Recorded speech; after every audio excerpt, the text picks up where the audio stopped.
Welcome. In this video, we are going to master one of the most common points of confusion in algebra, the principal square root. We will look at why the square root symbol refers only to the non-negative result and clear up the confusion between solving equations and evaluating expressions.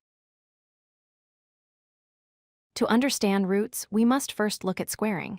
When we square the number 5, we get 25. When we square -5, we also get 25. This is because a negative times a negative yields a positive. This means that 25 has two roots, +5 and -5. Now let's look at the notation. This symbol is called the radical sign. The number inside is called the radicand. It is important to know that this specific symbol was invented to define a function, which means it needs to be precise. Here is the golden rule. The radical symbol refers only to the principal or non-negative square root of a number. So, the square root of 25 is simply 5. It is not -5. Mathematicians agreed on this convention to avoid ambiguity. This is where students often get confused. On the left, we are solving the equation x squared equals 25.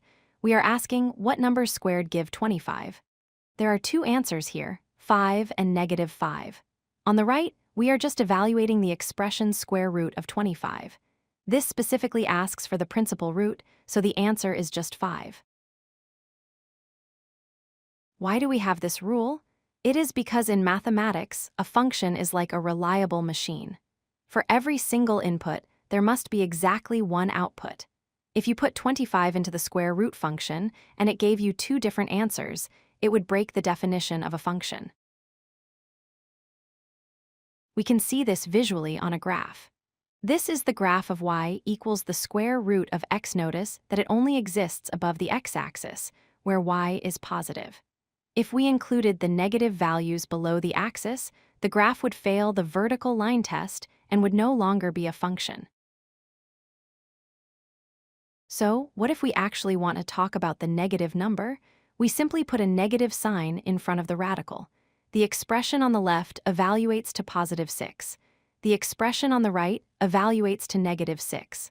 The sign outside determines the polarity. Let's review with some examples. The square root of 49 is 7.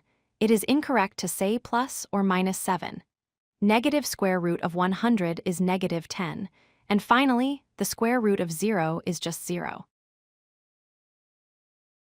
To summarize, the radical symbol always indicates the non-negative root. The result of a square root is always greater than or equal to 0. If you need the negative answer, you must place a negative sign outside the radical. And finally, remember the difference between solving for x squared, which has two solutions, and simplifying a radical, which has one. If you like this video, hit that like button and don't forget to subscribe. Visit codelucky.com for more such useful content.